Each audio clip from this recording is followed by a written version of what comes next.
Hello everyone, you welcome in this lecture. In this lecture, we are going to study about formalism in the context of English literature. बहुत important है as a theory इसको जानना कि formalism में होता क्या है. I'll explain you in the very simple language जहाँ पे चीज़ों को हम समझ पाएंगे. So first of all, let's see that the introduction to the formalism.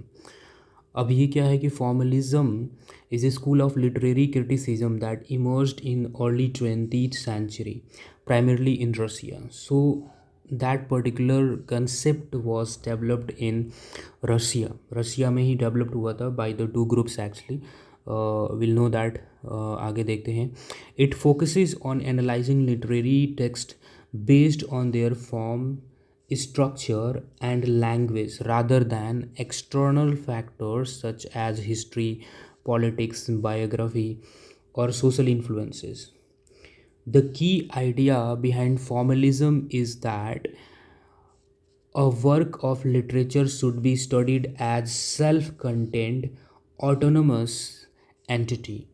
अब इसका मतलब क्या हुआ? कुछ चीज़ें जान लेते हैं. जस्ट लाइक कि it was developed in early 20th century and primarily in Russia. We know that Russia में आया था ये फॉर्मलिज्म, जो एक तरह से थियोरी बोल सकते हैं, मूवमेंट था एक तरफ से, जहाँ पे कुछ थियोरिस्ट आए और वो फॉर्मलिज्म की बात करते थे.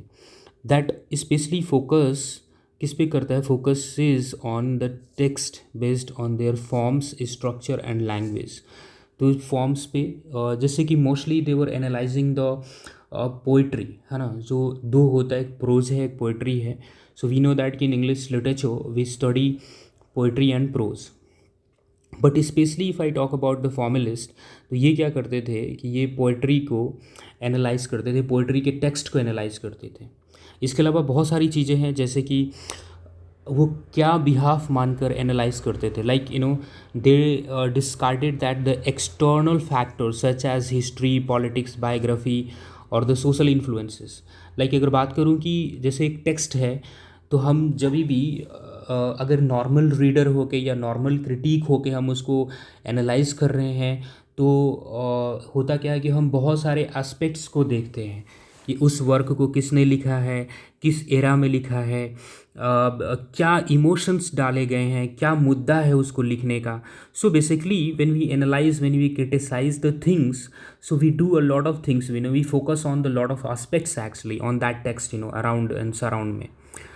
बट फॉर्मलिस्ट इस चीज़ को डिस्कार्ड करते हैं, रिजेक्ट करते हैं. दे सेड कि हमें अगर एज अ फॉर्मलिस्ट अगर मैं किसी टेक्स्ट को एनालाइज कर रहा हूँ, तो my focus should be text oriented. मेरे को कोई लेना देना नहीं है कि शेक्सपियर ने ये पोएम लिखा है या क्या लिखा है. I will only focus on that text actually, कि वो शेक्सपियर के टेक्स्ट है या और है, उस चीज़ से मेरे को कोई लेना देना नहीं है. I mean in simple way में समझो कि वो किस फॉर्म में लिखा है, कौन सा फिगर ऑफ स्पीच यूज़ किया गया है, कौन सा पैटर्न यूज़ किया गया है उस टेक्स्ट को लिखने में. So I will focus on that technique pattern rather than I am thinking about कि हु रोड दिस, या उसमें और सी चीज़ें क्या क्या हो सकती हैं, पॉलिटिकल या बायोग्राफिकल, जो भी एस्पेक्ट्स हैं वो सब मैं डिनाई करूँगा as a formalist. Origin and development की बात करें, सो वी नो दैट कि formalism developed in Russia in 1910 and 1920. So basically 10 साल के बीच में ये चीज़ें आती हैं with major contributions from scholars associated with two main groups. तो पहला ग्रुप था, वी नो दैट कि पहला ग्रुप था कौन सा? The Moscow linguistic circle founded by Roman Jakobson. तो ये याद रखना. दूसरा जो है, वी नो दैट कि जो दूसरा ग्रुप था वो कौन सा था? The society for the study of poetic language, जिसको हम सिंपल में बोलते हैं ओपोजैज, ऐसे बोल सकते हैं ओपोजैज. इंक्लूडिंग, अब इसमें 3 लोग थे, Victor सेक्लोवॉस्की, Boris आइचनबॉम and Yuri Tynyanov. ये 3 लोग थे. दे बेसिकली, अगर मैं कलेक्टिवली बात करूँ तो 4 लोग हो गए रोमन जैकॉब्सन को लेके. तो आप इस चीज़ को भूलोगे नहीं. So very important. Victor Shklovsky pronunciation थोड़ा हो सकता है ऊपर नीचे, because they were from the Russia actually. वहाँ से थे, प्रोनाउंसिएशन का दिक्कत होता है, Boris Eichenbaum and then the Yuri Tynyanov. ये 3 लोग हैं that person came from like the society from the society for the study of poetic language. और जो मॉस्को लिंग्विस्टिक सर्कल था वहाँ से आया था Roman Jakobson. Okay, so apart from it, now focus. The movement later influenced Western literary criticism, particularly new criticism movement in United States. ये बहुत important line है that you have to focus on that, कि ये जो movement है later influence Western literary criticism, particularly the new criticism movement in United States. तो बाद में जो है एक न्यू क्रिटिसिज्म करके एक थियोरी आती है और द मूवमेंट आता है न्यू क्रिटिसिज्म। वो जो है वो किस से निकल कर आया था, वो फॉर्मलिज्म में ही आता, और वो जो है देखने को मिलता है हमें कहाँ पे, यूनाइटेड स्टेट में। So we will study it later, new criticism और द प्रैक्टिकल क्रिटिसिज्म, बहुत सारी चीज़ें और भी आती हैं। उसके अलावा अगर बात करें की प्रिंसिपल्स की बात करें, सो वी नो दैट की प्रिंसिपल में देखते हैं। सो फॉर्मलिस्ट्स believe that the meaning of literary work is embedded in its formal elements, some fundamental principles of formalism included।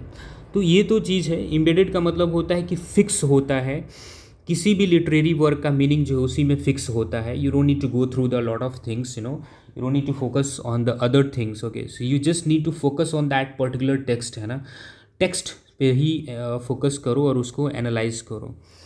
Like कुछ एलिमेंट्स बोला गया है यहाँ पे, for example literary autonomy.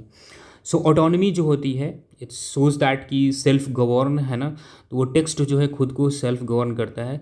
A text should be analysed on its own without considering external influences. I have told you already, पहले ही बता दिया कि एक्सटर्नल इन्फ्लुएंसेस क्या क्या हो सकते हैं, है ना। किसी भी वर्क को किस एरा में लिखा गया है, उसका जियो पॉलिटिक्स क्या रहा है, पॉलिटिकल बैकग्राउंड क्या रहा है, अप विवेल्स कितने रहे हैं। So you don't need to focus on that, you just need to focus that particular text, है ना। Then you can be a formalist, वो ऐसा होता है, मतलब बोला जाता है। Now next is the defamiliarization. अब डीफैमिलराइजेशन का मतलब है a concept introduced by Victor Shklovsky.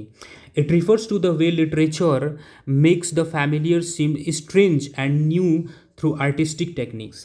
So basically एक ऐसे मान लो कि हम एज अ नॉर्मल रीडर और एज अ नॉर्मल क्रिटिक हम शेक्सपियर के पोएम को पढ़ रहे हैं। So we are familiar to that poem, we are familiar to that things which is related to Shakespeare.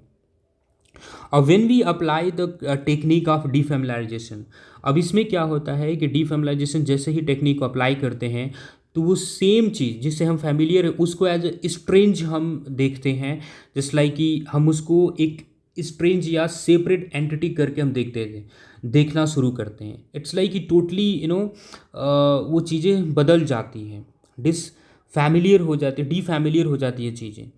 उस तरीके से बोलने की कोशिश कर रहा है वो, मतलब कि डीफैमिलियर का मतलब होता है, डीफैमिलियर का मतलब क्या होता है, हो सकता है डीफैमिलियर का मतलब डीफैमिलियराइजेशन जो है, it's a literary and artistic technique that makes familiar things seems strange और unfamiliar in order to make the audience perceive them in new way. Okay, so ये चीज़ मतलब कि जानना है आपको कि सेम चीज़ को ही अगर हम डीफैमिलाइजेशन के टेक्निक से पढ़ते हैं या एनालाइज करते हैं, सो ये एक नया पर्सपेक्टिव देता है आपको। And that term was coined by actually the Victor Shklovsky. Don't forget it, वो कहाँ किया था, किस वर्क में किया था, we will also see that in that following lines. Okay okay, so now next देखते हैं, literary devices and techniques focus on elements such as imagery, rhyme, metre, syntax and narrative structure. So जब भी हम इस चीज़ की बात करते हैं तो हमें पता है कि कुछ लाइंस लिखी जाती हैं स्पेशली पोइट्री की, तो उसमें इमेजरी पे ये इमेजरी यूज़ किया जाता है, राइम यूज़ किया जाता है, मीटर यूज़ किया जाता है, सिंटेक्स, है ना, grammar I mean, and the narrative structure. ये सारी चीज़ें जो है उस चीज़ को फोकस करते हैं रादर दैन कि वो किसने लिखा है, क्या लिखा है, और वो सारी बैकग्राउंड। सो बेसिकली वो घूम घूम के वही आएगी बातें, बट आप देखते रहो। Function of forms, like the structure of text determines its meaning and impact. ये भी एक इम्पॉर्टेंट चीज़ है कि structure of text determines its meaning and impact.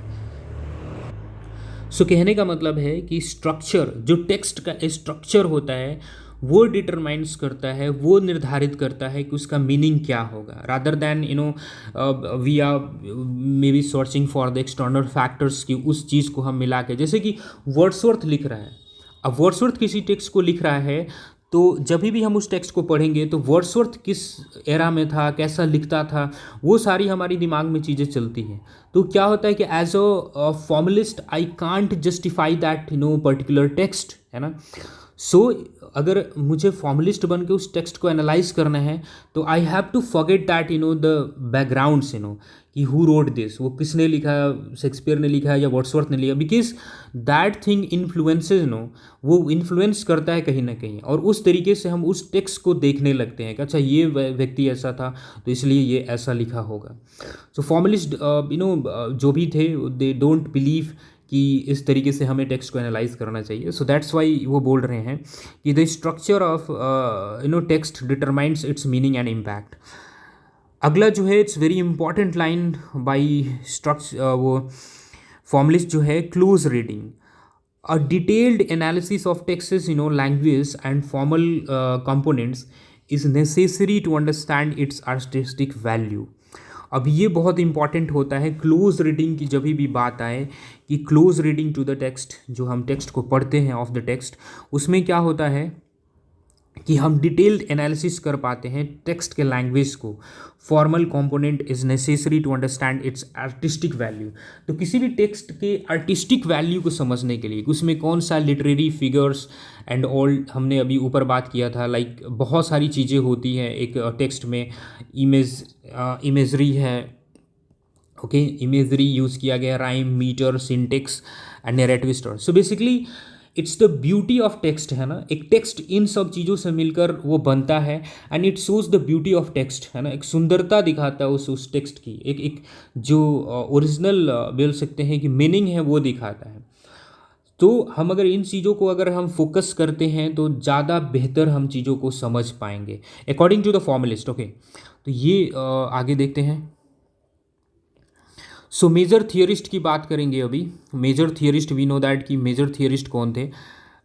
Victor Shklovsky काफ़ी इम्पॉर्टेंट नेम है। वी नो दैट कि he introduced the concept of defamiliarization, I have told you already, which suggested that literary language differs from everyday language by making the ordinary seems extraordinary.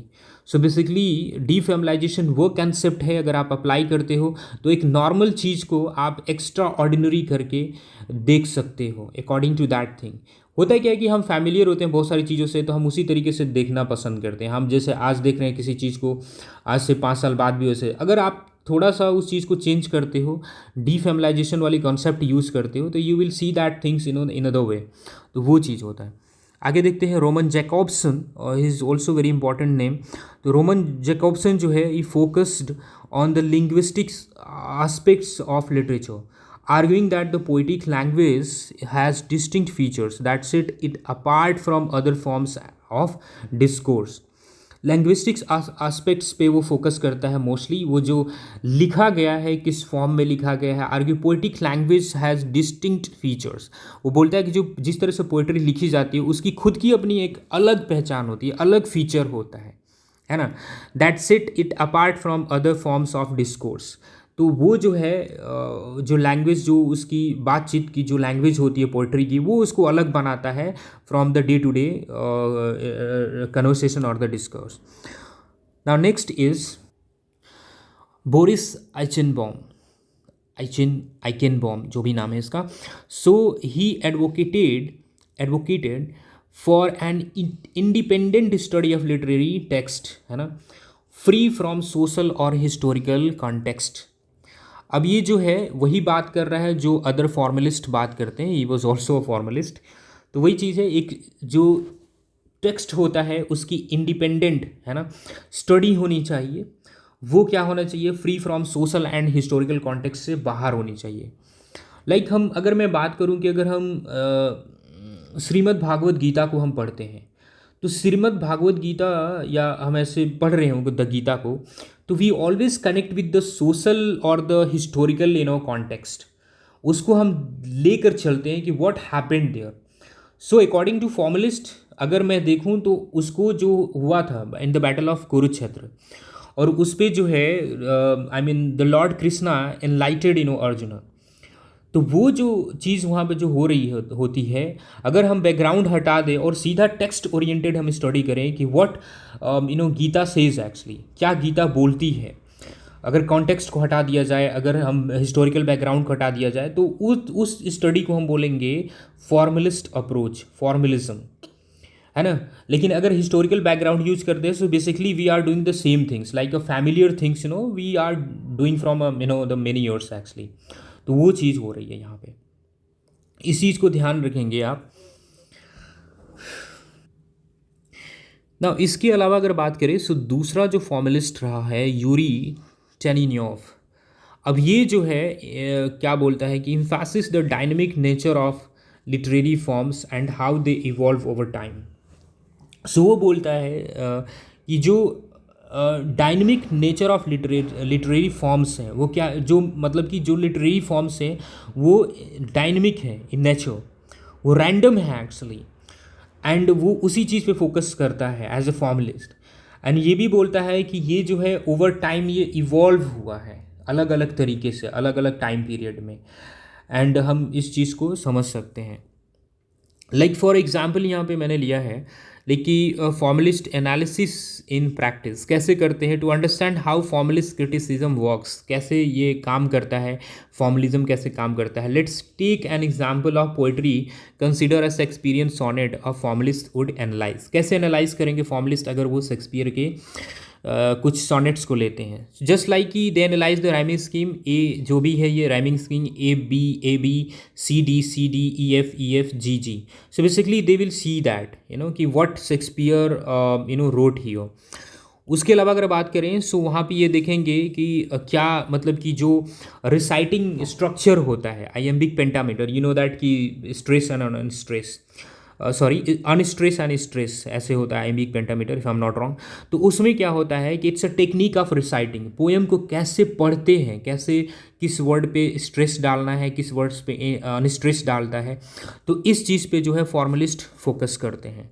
Literary devices such as metaphor, alliteration and irony, ये जो है ना literary devices such as metaphor, alliteration and irony, इस चीज़ पे भी वो focus करते हैं।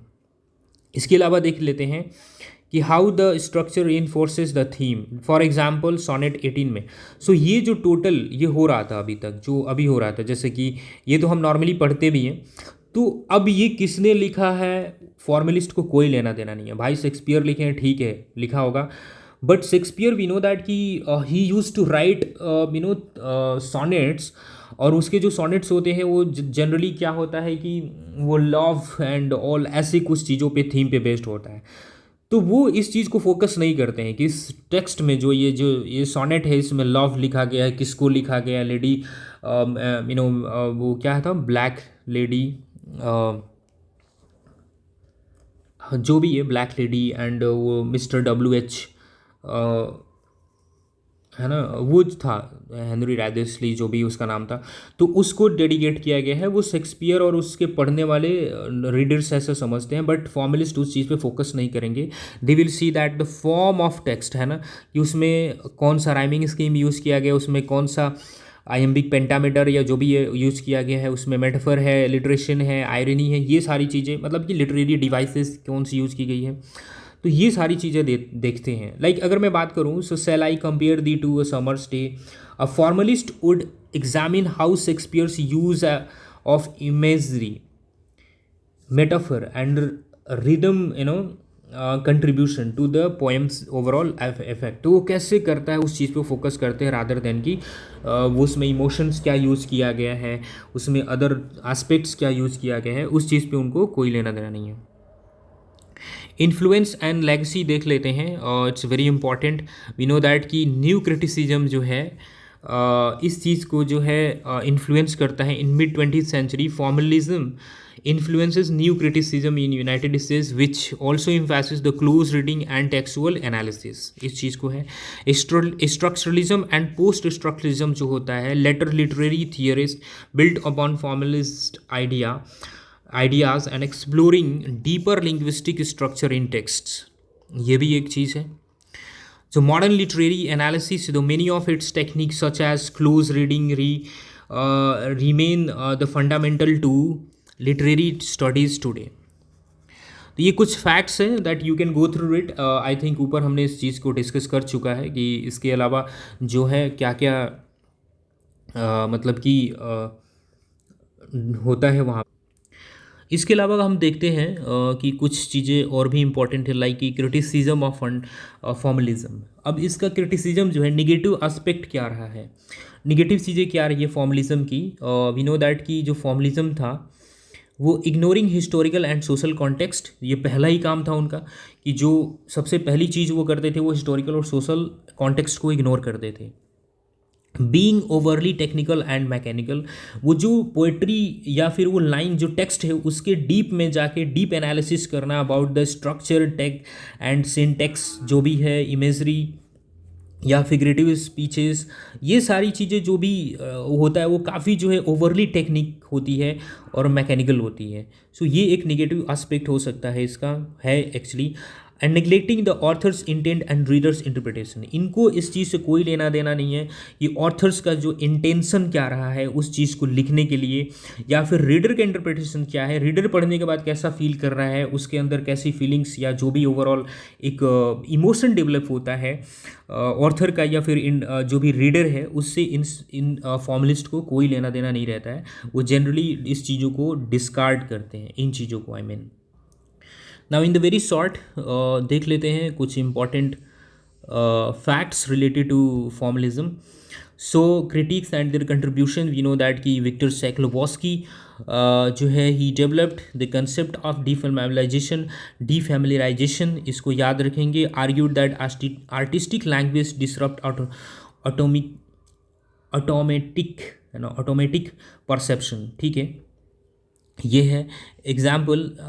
ये जो डीफेमिलाइजेशन है ये कंसेप्ट कहाँ आता है, ये आता है आपका कंसेप्ट आर्ट एज टेक्निक में। Explore how literary devices create fresh perspective, इसमें आता है। सो रिमेंबर दैट ये जो आर्ट एज ए टेक्निक है ये इंपॉर्टेंट वर्क है, इसी में जो है डीफेमिलाइजेशन कंसेप्ट आता है।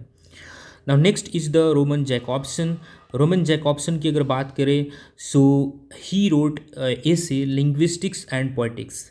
ओके, सो यहाँ पे इस चीज़ को याद रखेंगे, it's very important. And he was focusing on the linguistic analysis, है ना, तो वो उस चीज़ पे फोकस करता है। बोरिस आइसेनबॉम की बात करें so he wrote that the theory of the formal method, तो इसको भी याद रखेंगे, it's very important.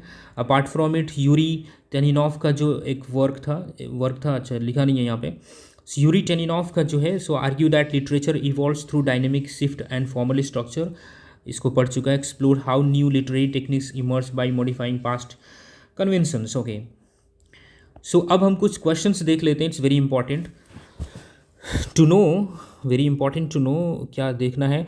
Who among the following is considered the founder of concept deformalization, I think we have studied already, ये है विक्टर सैक्लोवस्की। ऑप्शन देख लेते हैं, रोमन जैकॉब्सन बिल्कुल नहीं, Victor Shklovsky, Boris Eichenbaum and the Yuri Tynyanov, तो इसमें से आंसर हो जाएगा आपका Victor Shklovsky. Next, which of the following is not key feature of formalist literary criticism. So पहला ऑप्शन है focus on structure and form of text, देख लेते हैं। Analysis of literary devices and technique, बिल्कुल करता है। Study of historical and influences on text, नहीं। Emphasis on literariness की बात करता है वो, आई थिंक रोमन जैकॉब्सन, बाद में देखेंगे। लेकिन इसमें क्या होता है कि नॉट पूछा है, not key feature of formalist literary criticism, तो study of historical and in social influences on text, इसको वो डिनाई करते हैं, ठीक है। तो आंसर आपका हो जाएगा सी। नाउ नेक्स्ट देखते हैं द कंसेप्ट ऑफ लिटरेरीनेस ये जो है कंसेप्ट ऑफ लिटरेरीनेस किसने दिया था, was introduce by which formalist critic. तो क्या विक्टर शेक्लोवस्की दिया था, बोरिस आइसेनबॉम दिया था, या फिर मॉरन रोमन जेकॉब्सन, या जॉन क्रोरेंसन। ये न्यू क्रिटिसिज्म वाला है। इसका आंसर हो जाएगा रोमन जेकॉब्सन, है ना। It's very important. I will explain what is the literariness, है ना, बाद में। अभी और देख लेते हैं। Which of the following moment was heavily influenced by Russian formalism. कौन सा मोमेंट ऐसा था जो रशियन फॉर्मलिज्म से इन्फ्लुएंस हुआ था, है ना। सो पोस्ट कॉलोनियल क्रिटिसिज्म बिल्कुल नहीं, न्यू क्रिटिसिज्म बिल्कुल हो जाएगा, फेमिनिस्ट क्रिटिसिज्म ऐसा नहीं है, एंड साइको एनालिटिकल क्रिटिसिज्म बिल्कुल नहीं। सो बी जो है इसका आंसर हो जाएगा। फिफ्थ नंबर देख लेते हैं। The formalist method of analysing text primarily evolves which of the following. The formalist method of analysing text primarily involves which of the following. तो studying the history context of the work, analyzing the structure, style, and literary devices used in the text, and evaluating the author's biography and examining the political impact of work. So formalist method analyze text primarily evolves which of the following। तो किस चीज़ को analyse करता है formalist. So analysing the structure, style and literary devices use in the text, इस चीज़ को वो analyse करते हैं, रादर देन इन सब चीज़ को डिस्कार्ड करते हैं। हिस्टोरिकल कॉन्टेक्स्ट को नहीं, ऑथर की बायोग्राफी को नहीं, एंड पॉलिटिकल इम्पैक्ट को नहीं। सो आंसर हो जाएगा B. What is the main goal of the formalist approach in literary criticism. Like main goal क्या था, फॉर्मलिस्ट का अप्रोच क्या था लिटरेरी क्रिटिसिज्म के लिए। So like uncover the unconscious desire to the text, to highlight the influence of social structure and literature, to study the internal mechanics and literary technique of the text and understand the reader's response text। ये नहीं है, option number C हो जाएगा। To study internal mechanics and literary technique of the text, इन चीज़ों को वो करते थे। Who among the following was not directly associated with the Russian formalism. कौन जो था रशियन फॉर्मलिज्म से नहीं था। रोमन जेकॉब्सन बिल्कुल था, वो विक्टर शेक्लोवस्की बिल्कुल था, एंड बोरिस आइसेनबॉम भी बिल्कुल था। मिखाइल बेख्तीन नहीं था। I mean which of the following best describe the term defamiliarization in literary criticism. Defamiliarization को कैसे मतलब कि डिफाइन कर सकते हैं। The best the process of making language more complex, कोई लेना देना नहीं है। The technique of making familiar things appear strange और न्यू टू रीडर, बिल्कुल यही होगा। To use of excessive poetic devices in text, बिल्कुल नहीं। The study of cultural influence on literature, बिल्कुल नहीं। Now, which of the following is the criticism on leveled against formalist criticism? It ignores textual structure, it is too subjective and relies on the personal opinions, and it disregards